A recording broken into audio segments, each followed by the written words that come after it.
de cette dernière course féminine de ces championnats du monde ici à Oslo. Cette Mastart sur 12 km et demi. C'est la crème de la crème que l'on retrouve, les 30 meilleurs athlètes du biathlon mondial. C'est les 30 meilleurs, c'est particulier sur les championnats du monde où de toute façon on retrouve les médaillés, donc que sont Eckhoff, Dahlmeier, Dorin, Wierer et puis Anaïs. Et ensuite on prend les 15 premières du général, donc ça nous emmène jusqu'à Preuss. Et puis ensuite on prend les meilleurs du classement sur les championnats du monde. Donc voilà, ça fait les filles en forme du moment qui complètent la liste. Et on rajoute à cela Maja Semerenko qui est la championne du monde en titre, qui s'était imposée l'an dernier à Kontiolahti, mais qui n'est pas médaillée, qui n'était pas dans le top 15 mondial, qui n'était pas même dans les meilleurs de ces championnats du monde, mais elle a ce quota nominatif et donc l'Ukrainienne abordera ce Dossard 30, et on a vu cette saison qu'avec un Dossard 30 on pouvait tout à fait s'imposer. C'était plutôt du côté des garçons. C'est vrai que c'est toujours possible. Bon, avec ce qu'elle a montré cette saison, ouais, j'imagine pas trop que Semerenko puisse gagner, mais en tout cas le Dossard ne veut rien dire, c'est sûr, et il y a des belles choses à aller chercher pour toutes les filles. C'est 4 tirs, c'est une distance assez longue quand même, 12 km 5, donc il y a vraiment tout à faire sur cette Mastart. On parlait justement, Florence, de la distance, l'occasion peut-être de rappeler le format de cette Mastart, exercice à 4 tirs. Donc au total ça fait une distance de 12 km 5, donc des boucles de 2-5 entrecoupées de 4 tirs, 2 couchés et puis 2 debout. Et pas de balles de pioche comme sur les relais. S'il y a des balles manquées, il faut aller se tourner sur l'anneau de pénalité. Et ça dure environ, allez, on va dire 23-24 secondes. Au niveau des conditions aujourd'hui, ça s'est un petit peu réchauffé. On est sur des températures positives. Et les techniciens disaient que c'était un petit peu plus lent. Et ça peut être bien pour une Marie qui est vraiment bien sur les skis, avec les autres filles qui sont un petit tâche pour elle. Thierry Eckhoff qui ne laisse le soin à personne de mener dans ce premier tour. Dans ses skis, on a vu Dorothea Wierer. Sur la gauche de la piste, c'est Olena Pedrushna, l'Ukrainienne, qui est leader de sa colonne. Attention également à Marte Olsbu, la deuxième norvégienne que l'on a vue avec le Dossard 19, qui a réalisé de très beaux championnats, parce que c'est elle qui a permis aux Norvégiens d'être médaillés sur le relais mixte notamment, et sur le relais féminin d'aller chercher le titre. Elle a vraiment été étonnante, et puis elle nous a montré vraiment un caractère fort, qui a résisté face à Marie. Donc pourquoi pas une Olsbu aujourd'hui aussi, mais bon, il faudra sortir les 4 tirs et être rapide sur les skis.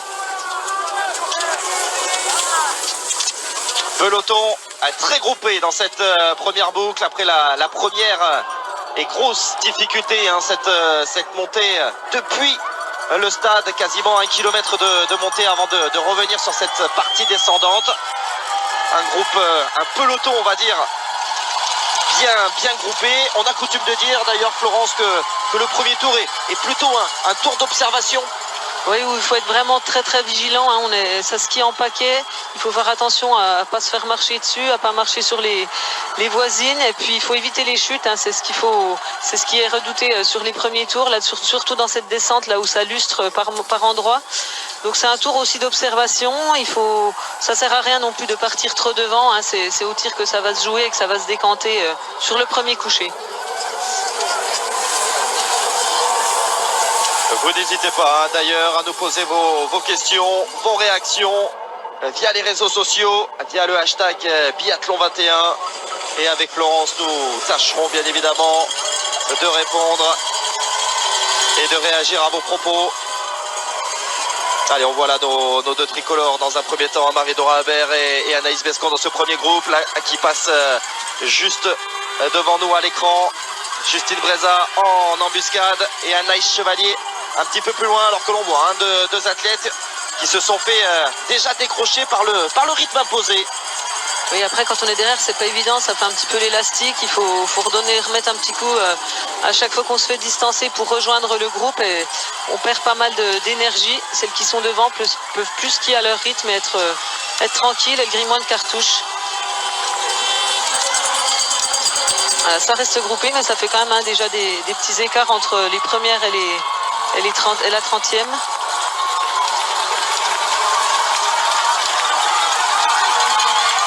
Dorothea Virer, ici à l'image, l'italienne, médaillée sur ces championnats, qui a pris l'argent de la poursuite. Tireuse la plus rapide du circuit, la transalpine. Si ça tire bien, ça peut donner en tout cas une très belle course pour Dorothea Virer. Virer qui a gagné une Mastart cette saison. Ouais, tout comme celle de Canmore, effectivement, voilà, au Canada. Makarainen aussi, Dallmayr et puis Soukalova. C'est la 5e. Retour des athlètes sur le pas de tir dans ce stade d'Holmenkollen. Le premier coucher. Elles sont 30. Il y a 30 tapis. Voilà, on peut justement insister là-dessus, c'est qu'il ne peut pas y avoir plus d'athlètes puisqu'il n'y a que 30 emplacements. Donc c'est ce qui explique qu'il n'y ait que 30 partantes sur les Mastart. Et on vient se placer à son tapis qui correspond à son numéro de dossard.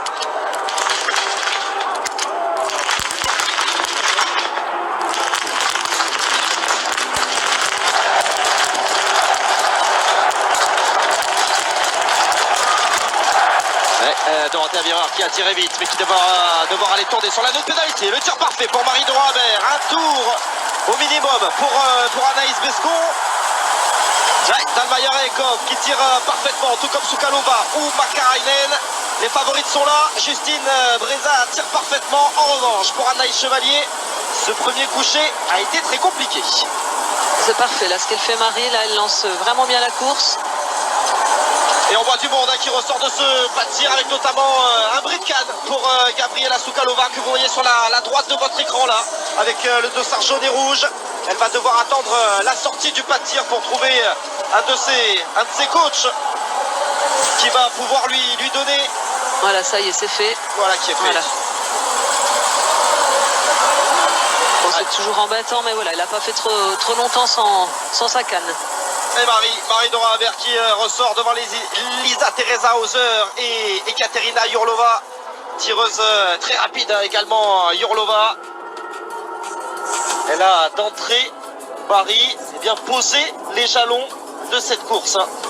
On voit d'entrée, elle est bien à l'image des 3 premiers dossards.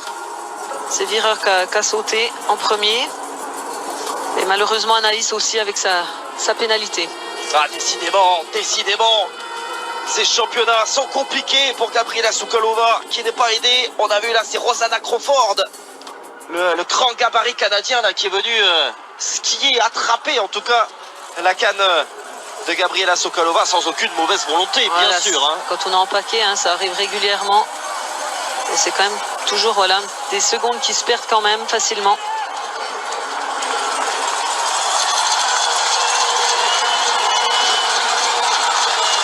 En tête, Marie-Dora Habert devant Lisa Teresa Hauser, l'Autrichienne, qui pourrait être inspirée par ce qu'ont pu réaliser les garçons sur l'individuel.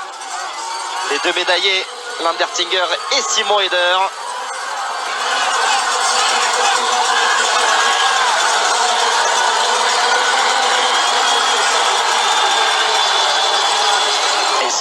Ce monde, décidément, de plus en plus nombreux les spectateurs sur ce stade d'Holmenkollen. Ouais, c'est tout le long de la piste là qui a du bruit. Intéressant également ce premier coucher pour Justine qui a accroché le bon paquet. Ouais, elle est ressortie seulement à 10 secondes de la tête. Donc c'était vraiment un bon coucher pour Justine. Malheureusement pour Anaïs, ce n'était pas le cas avec ses 3 fautes. Ça va tout de suite la mettre hors de la course. C'est toujours délicat justement ce premier coucher. Si on est tout de suite éjecté de la course, c'est pas facile de revenir. Les favorites en tout cas sont au rendez-vous, même si Anaïs Bescon et Dorothea Virer avec leur faute sur le premier coucher, elles sont un petit peu détachées. On a vu Kaisa Makarainen, on a vu Gabriela Soukalova. Là, on aura Dallmayr également dans ce premier paquet, là, sur la gauche de votre écran, avec la combinaison noire. L'autre grande dame, d'ailleurs, de ces championnats du monde en compagnie de Marie, du côté féminin. Oui, c'est les seuls qui ont été plusieurs fois médaillés. Et par contre, pour Dallmayr, je je suis un petit peu plus mitigée, en tout cas pour aujourd'hui, vu son relais. Hein, on a vu qu'elle tenait pas du tout la cadence. Et c'est vrai qu'elle a fait beaucoup moins de courses que les autres, donc on pourrait penser qu'elle est fraîche, mais par contre, elle a peut-être moins l'habitude d'enchaîner les courses. Une des questions qui nous revient, tiens, sur les réseaux sociaux, via le hashtag Biathlon21, on a vu Dorothée Virer un petit peu en difficulté, obligée de s'employer là pour revenir sur le premier paquet. On l'a vu mener sur le premier tour. Est-ce qu'elle ne s'est pas un peu mise dans le rouge avant le premier coucher, l'Italienne?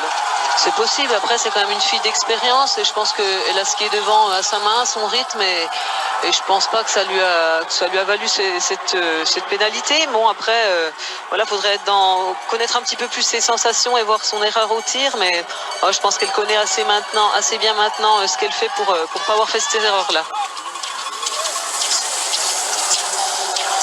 Makarainen hein, qui joue gros aussi aujourd'hui, hein, qui espère remporter sa première médaille. La première médaille pour la Finlande. Et Jourlova aussi qui a les épaules lourdes, hein, qui doit essayer d'aller chercher aussi une médaille pour la Russie qui n'en a pas encore. Podchoufarova qui devait être dans cette masse et qui finalement part pas. Ouais, mais forme hein, pour Podchoufarova. Elle est venue faire le sprint. Elle a terminé 62e, je crois. On ne l'a plus revue depuis, Olga Podchoufarova. Pourtant vainqueur sur le circuit de la Coupe du Monde cette année, la jeune Russe. Et Justine là, qui se replace devant, derrière Ekhoff. Elle a l'air tranquille derrière. Pas complexée d'aller devant. Il y a encore du beau monde hein, devant. Il n'y a eu qu'un tir.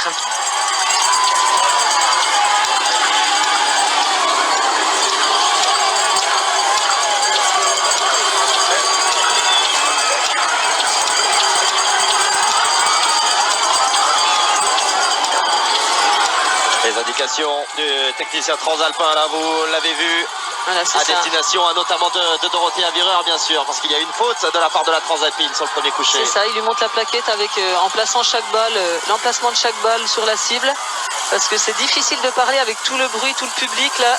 Il faut absolument avoir une image plutôt que de parler, c'est compliqué de se faire entendre. Et on a vu hein, pour Gabriela Sokalova que ses problèmes de bâton, de canne n'étaient pas finis.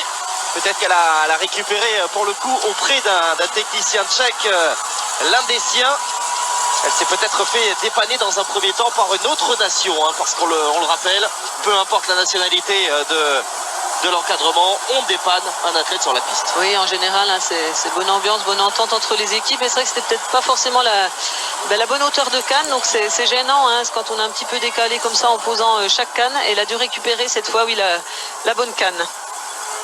Retour des athlètes sur le pas de tir, un petit peu d'air, hein, vous le voyez, sur ce pas de tir d'Holmenkollen, avec une Tiril Ekhoff, qui vient d'être la première dans ce stade.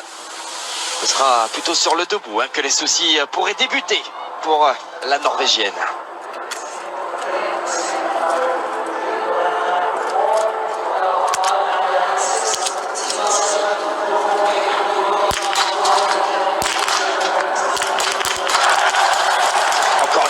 Pour Dorothée Virer. Et Marie là qui enchaîne les balles.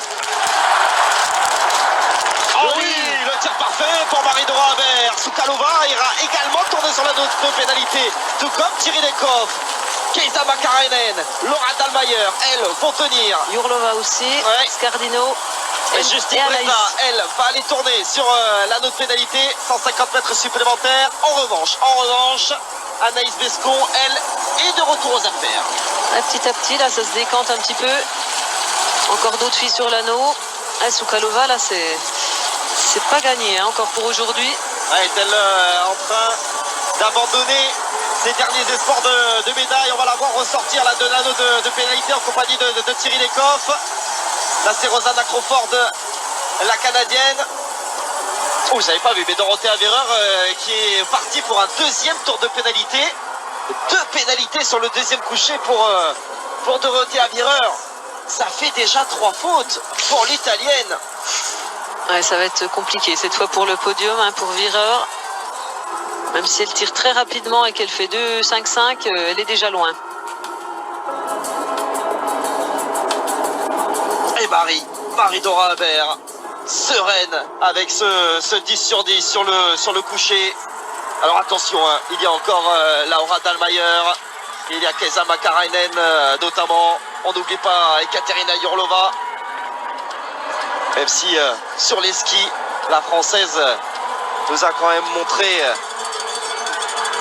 qu'elle était supérieure.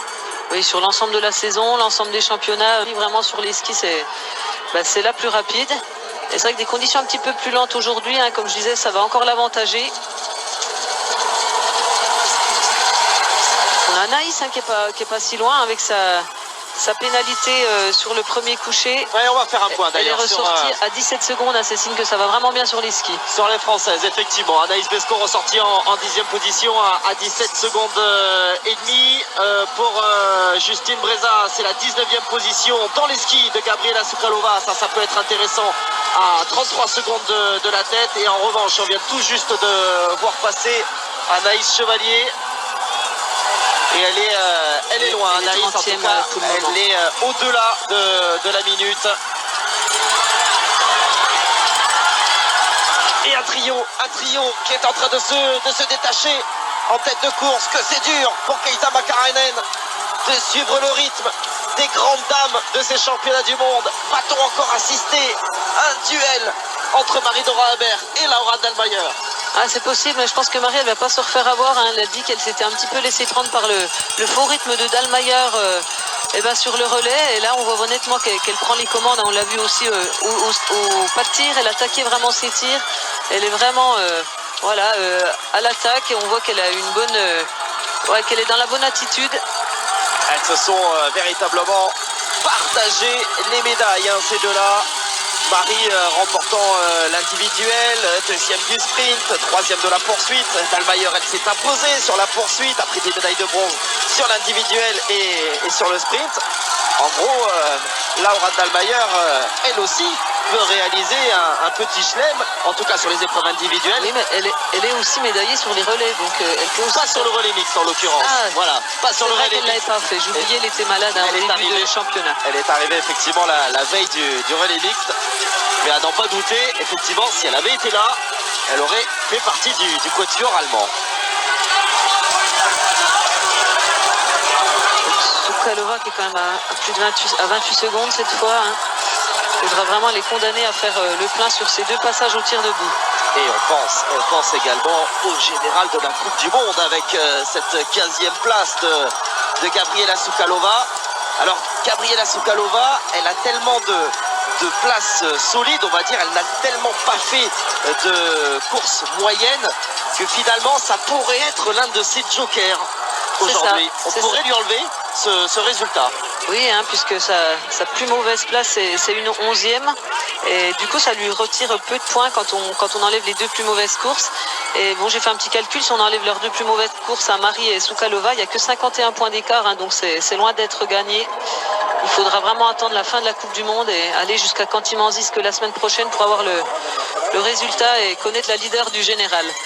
Ah oui, ça, on vous donnera un rendez-vous dès la semaine prochaine pour ces finales en Sibérie avec au programme un sprint, une poursuite et une dernière mass start cette saison. Laura Dahlmeier a repris les commandes. Est-ce que l'Allemande justement essaie peut-être de détacher là ce trio du reste de la concurrence?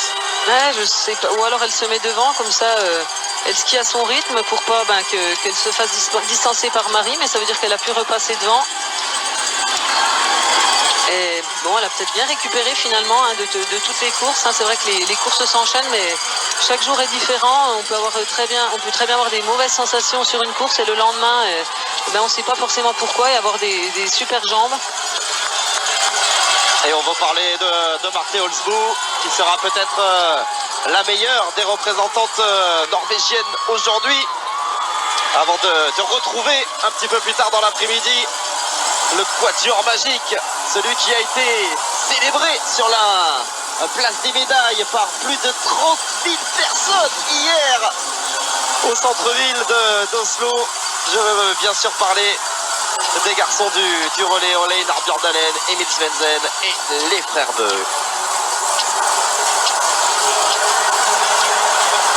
Anaïs qui est vraiment pas loin. Hein.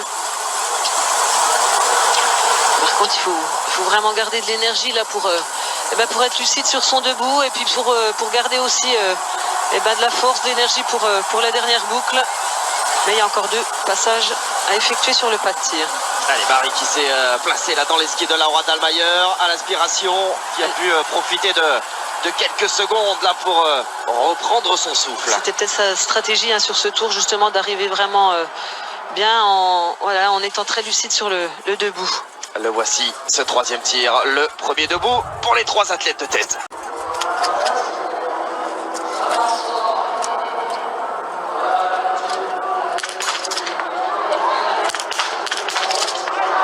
Et une première faute pour Laura Dahlmeier. Ça va tourner également pour Kaisa Makarainen. Le 15 sur 15 pour Marie-Dora Humbert qui est en train de survoler cette course. Oh, attention Anaïs qui peut ressortir peut-être en 2e position. Allez, la dernière. Malheureusement Anaïs Bescon qui va devoir aller tourner sur la note pénalité, mais qui va rester tout de même au contact de Kaisa Makarainen. Marthe Holzbou et Laura Dahlmeier sont partis devant pour tirer les coffres. La course est en train de se terminer sous nos yeux avec 3 tours supplémentaires. Le plein également pour Justine. C'est un chassé-croisé là entre Anaïs Bescon et Justine Breza pour la 2e tricolore. C'est Jourlova qui est ressorti en 2e position à 15 secondes. Vitkova en 3e. Ouais, les Tchèques qui ont réalisé un tir debout solide. Et on parlait d'une potentielle 15e place de Gabriela Soukalova. Voilà, on est déjà en train de. Mais c'est ça, c'est sa force, même si elle fait une course pas ratée, mais c'est vrai qu'elle est toujours placée, elle est jamais très loin. La preuve, comme on le disait, sa plus mauvaise perte c'était une 11e place. Marie-Dora Humbert devant. Sur un nuage, la Marie. Ah, clairement, ce 15 sur 15, plein d'autorité. Et Katerina Yorlova juste derrière, peut-être capable d'aller apporter cette médaille tant attendue par le peuple russe.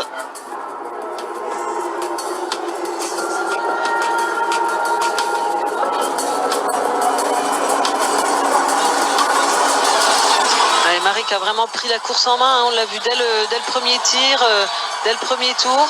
Et là, elle a quand même déjà 15 secondes d'avance, elle va vite avoir pratiquement une balle, on va dire, en joker. Alors justement, au niveau de la tactique là, à employer, elle est plus rapide que les autres sur les skis. Est-ce qu'elle doit tenter justement d'aller prendre ces 10 secondes supplémentaires pour s'offrir un joker? Ouais, ça peut être une stratégie. Après, il faut arriver avec un maximum, comme on disait tout à l'heure, de lucidité, de ne pas avoir les jambes pleines d'acide lactique et toutes dures sur le pas de tir. Il faut garder de la vigilance jusqu'au bout. C'est toujours la difficulté de ce dernier tir. Et en se détachant un petit peu devant, comme ça, on se met aussi beaucoup de pression. Elle sait que de toute façon, si elle fait le plein, c'est la victoire qui est au bout. Mais c'est jamais évident, voilà, comme ça, cette position. Elle avait 15 secondes d'avance sur Ekaterina Yorlova, 20 secondes d'avance sur le duo tchèque Vitkova-Soukalova. On va voir bien évidemment au prochain intermédiaire et on aura une indication, une tendance de ce que va faire Marie avant ce dernier debout. Mais qu'ils sont beaux ces championnats du monde de la part de Marie-Dora Humbert. Et pourtant, elle arrive avec la pression, elle, la double tenante du titre de Kontiolahti. C'est vrai qu'on la découvre encore différente, Marie, sur ces championnats. Petit à petit, la pression retombe. Forcément, il y a une médaille à chaque fois. Et puis, pour une fois, elle disait, ouais, j'ai encore envie d'aller chercher une médaille et j'ai jamais gagné en Master. Et je vais pas me gêner, en tout cas, si je peux le faire. Et là, vraiment, on l'a vu sur ses debout, je trouve qu'elle était à l'attaque. On voit qu'elle n'a pas du tout psychoté, elle n'a pas laissé place au doute. Et elle a fait ce qu'elle savait faire. Elle sait très bien, techniquement, il n'y a pas de souci. C'était plutôt dans la tête qu'il y avait un petit déclic à aller chercher. Et je trouve que là, vraiment, elle prend ses courses différemment et ça se passe vraiment très bien. Oh, l'indication qui va être intéressante. On a dépassé la barre des 20 secondes. C'est Yorlova qui a perdu la Russe, mais c'est l'ensemble des concurrentes qui ont perdu du temps sur Marie-Dora Humbert, car 5 secondes de perdu également par les Tchèques, Soukalova et Vitkova, qui étaient ressortis à 20 secondes. Soukalova qui a perdu 4 secondes et comme on disait, elle n'est jamais loin, elle est encore deuxième là, à ce stade de la course malgré ses pénalités. Et les deux autres Françaises qui sont en embuscade, Anaïs Bescon, Justine Breza, qui sont dans ce groupe. et qui avant le dernier debout Ouais, 3 Françaises dans le top 10 là. ont joué le podium. Si ça pouvait rester comme ça, mais pourquoi pas encore aller chercher beaucoup mieux, c'est possible encore là pour Anaïs et puis Justine. Et puis pour Marie, c'est un 4e titre là qui lui tend les bras cette fois. Mais il faut aller chercher ce tir debout. Quel but plus difficile à effectuer. Ouais, 4e titre individuel après les deux de Contiolati l'an dernier, le sprint et la poursuite. Elle aura dans tous les, dans tous les formats de course, le sprint poursuite l'an dernier, individuel, et s'il y avait la masse aujourd'hui, pardon, ce serait dans toutes les disciplines du biathlon.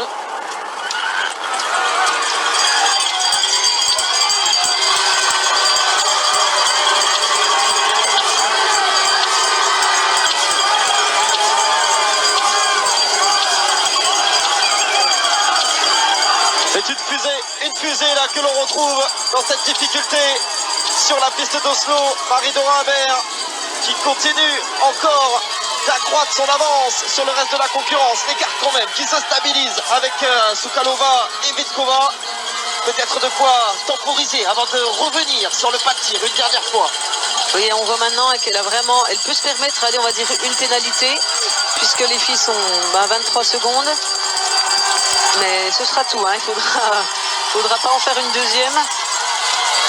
Et c'est Gabriela Soukalova qui prend ses responsabilités, la leader du général de la Coupe du Monde, qui est peut-être en train d'aller chercher ce globe, en train d'aller chercher une médaille. Alors ce sera peut-être pas le premier titre mondial, parce que cette jeune femme, elle est décidément irrésistible.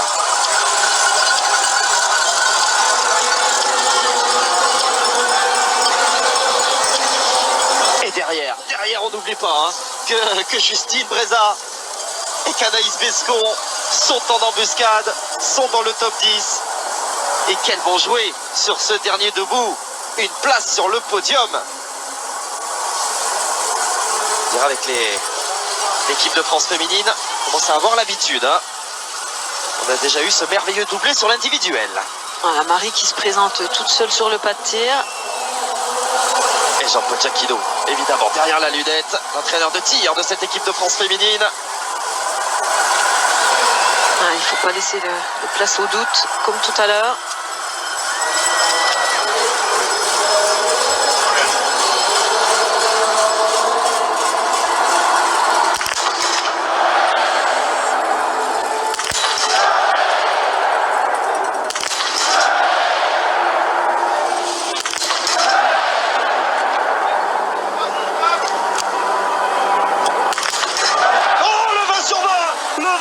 Pour Marie-Dora Amer qui va partir pour un nouveau titre mondial, mais qu'elle a été costaud dans la tête.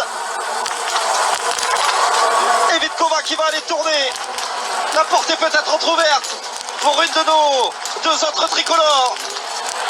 Soukalova, solide, qui va ressortir en deuxième position. Laura Dahlmeier, peut-être pour une nouvelle médaille face à Keita Makarainen. Ce dernier tour. Ouais, joli dernier tir là.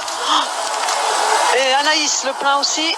Dommage, une faute pour Justine. Elle aussi va aller se battre, Anaïs Bescon. Elle va les avoir en ligne de mire. Gabriela Soukalova, Laura Dahlmeier, Keita Makarainen et Anaïs Bescon. Elles sont 4 pour les deux autres places sur le podium. Car devant, c'est Marie qui va aller chercher un nouveau titre mondial. Génial, là, comme elle a attaqué son tir, elle se permet, en plus avec la manière, elle gagne. Elle est super sur les skis, supersonique. Et puis au pas de tir, elle se permet de faire un 20 sur 20 pour ce titre mondial, son premier sur la Mastart.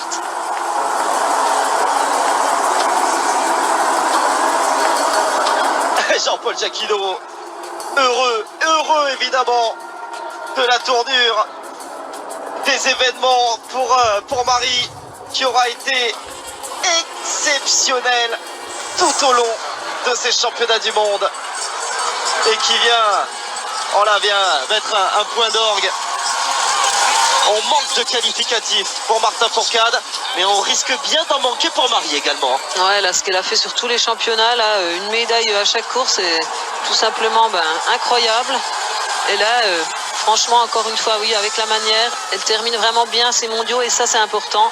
Elle a réussi à tenir sa concentration jusqu'au bout. C'est pas facile, hein, avec les premières médailles, on est tenté de se laisser un petit peu aller. Et par contre, derrière, on voit que ça va être la bagarre, ouais, voilà, avec Soukalova qui va chercher sa première médaille, comme Makarainen, et puis Dahlmeier, hein, qui va pas laisser sa part, elle va pas se laisser faire. Non, et derrière, un petit peu plus loin, on a entreaperçu Anaïs, mais c'est vrai que... Elle est détachée un petit peu. Oui, elle est détachée. Les trois sont rapides tout de même. On s'en rend compte d'ailleurs, hein, sur cette vue aérienne. Ouais, les trois ensemble, c'est vrai que du coup, elles peuvent... voilà, détacher Anaïs, c'est plus compliqué comme ça de prendre le rythme, de faire la course toute seule. Et ça doit aller vite là, avec les trois filles. Bon, on imagine que la réalisation norvégienne va s'attarder quelque peu sur ce duel pour le podium, pour la médaille d'argent et la médaille de bronze, parce que devant Marie-Dora Humbert, tout le monde l'a bien compris, va s'envoler vers un nouveau titre. Et ce sera une 10e médaille pour le clan tricolore, la 6e en or, autant vous dire que ce sont les championnats du monde les plus prolifiques de l'histoire du biathlon français. Ouais, bravo à toute l'équipe, hein. On s'est régalé vraiment sur l'ensemble des championnats. Et il y a encore une course tout à l'heure. Mais c'est propre là ce qu'elle fait Marie quand même, hein. Il y a du rythme, c'est gainé, c'est parfait là sur les skis, des bons appuis. Et on n'oublie pas la deuxième course, hein, de cette journée, la Mastart masculine. Sur les coups de 16h, hein, prise d'antenne 15h45. Pour cette fois, le grand chelem du côté de Martin Fourcade, une 4e médaille d'or sur les 4 courses individuelles. Pendant ce temps-là, Gabriela Soukalova est en train de voir s'éloigner à nouveau la médaille. Ah, c'est incroyable, c'est elle du coup qui craque vraiment sur la fin de la bosse. On va voir dans la descente, hein, si elle peut recoller, mais alors il faut qu'elle recolle tout de suite si elle veut espérer encore une médaille. Et par contre, c'est Dahlmeier, hein, vraiment qui tient bien, qui résiste encore une fois. Et Makarainen, hein, on n'est pas étonné avec sa vitesse à ski, même si cette année c'était un petit peu moins flagrant. Et Dahlmeier, non mais là c'est ça, elle a une paire de skis de folie. Là on l'a vu passer Makarainen dans la descente. Ah, les Allemands réputés, hein, bien évidemment, pour leurs techniciens. C'est très rare, hein, qu'ils se loupent, les techniciens allemands. En général, on trouve le bon fart sous les skis. Ouais, ils aiment bien ces neiges un petit peu qui transforment. Et ici, c'est de la neige un petit peu sale aussi avec la ville. Et la ville qui est toute très proche. Et ils sont souvent très bons dans ces conditions. La dernière descente pour Marie-Dora Humbert, parfaitement appréhendée par la tricolore, qui n'est plus qu'à un peu plus de 700 mètres désormais de ce nouveau succès. Soukalova qui est distancée mais qui est pas loin, hein, encore. Bon, elles se sont rapprochées un petit peu les filles, mais allez, Marie à moins d'une chute là, ça devrait être bon. Allez, la dernière montée. Ouais, 15 secondes, 5 secondes de reprise par rapport à la sortie du pas de tir. Mais désormais 700 mètres, Gabriela Soukalova qui n'a pas abdiqué, même si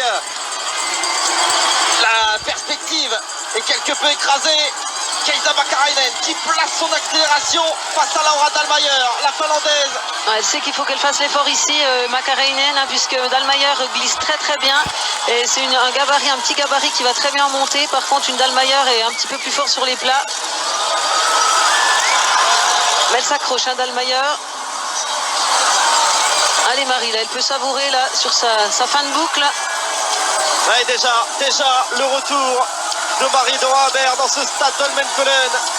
Ils vont être 25 000 à saluer comme il se doit la reine de ces championnats du monde. Gabriela Soukalova a sauté. Elle ne pourra pas lutter pour la médaille. Ouais, cette fois on voit, hein, sur le plat là-bas qu'elle a arrêté de faire l'effort. Il reste une dernière difficulté pour Marie.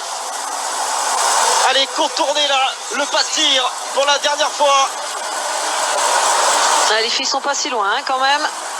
Allez, Marie jusqu'au bout. Ah, elle monte encore très bien là, il y a du rythme. Allez, la relance. Allez Marie.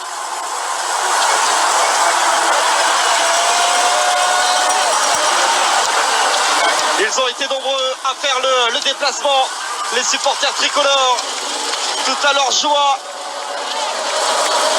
techniciens également qui ont œuvré durant cette quinzaine pour offrir des skis parfaits pour Marie qui va aller se parer d'or une nouvelle fois, 2 fois à titre individuel, et avec le relais mixte, elle aura remporté une médaille sur chacune des épreuves. C'est le 4e titre mondial. Une grande dame, Marie-Dora Habert, bravo.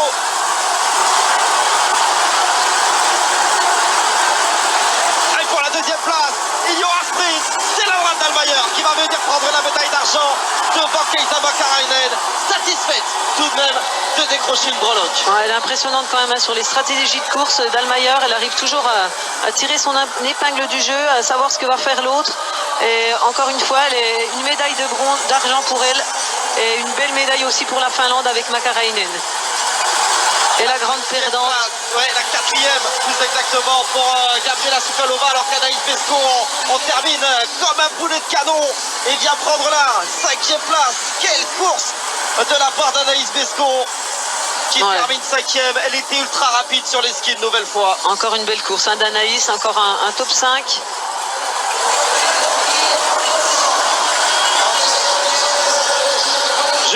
Justine Breza également dans cette ligne d'arrivée qui va battre au finish Ekaterina Young. C'était en 2011 à Kantimansik sur la poursuite et que l'on a rarement vu aussi souriante de la saison. C'est le moins que l'on puisse dire.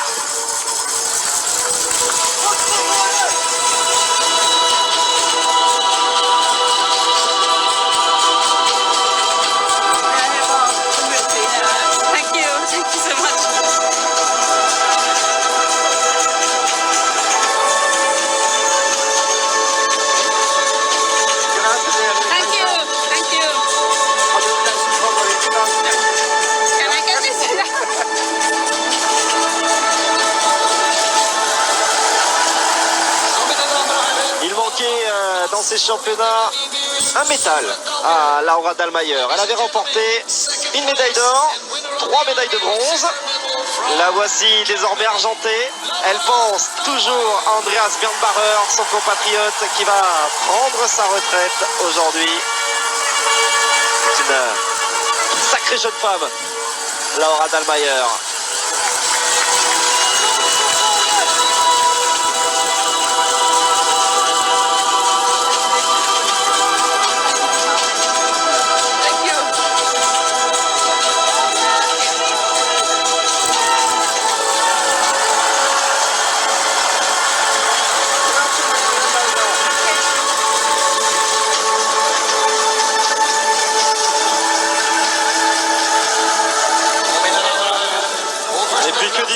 Que dire de cette jeune femme, Marie-Dora Habert, sourire jusqu'aux oreilles, elle qui revient au général de la Coupe du Monde sur les talons de Gabriela Sokolova, mais qui surtout vient remporter une 6e médaille en 6 épreuves. Voici la jeune femme de ces championnats du monde et elle est française.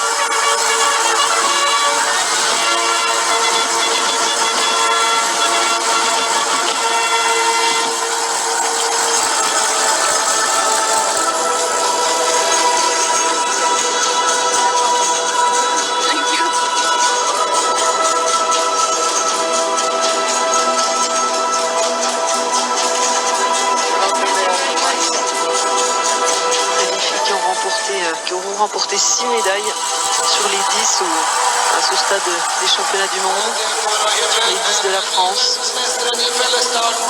Et avec à chaque fois donc Marie sur le podium. C'est parti, effectivement. 3 titres, 2 médailles d'argent et 1 médaille de bronze, la Marseillaise.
6e Marseillaise qui vient de retentir.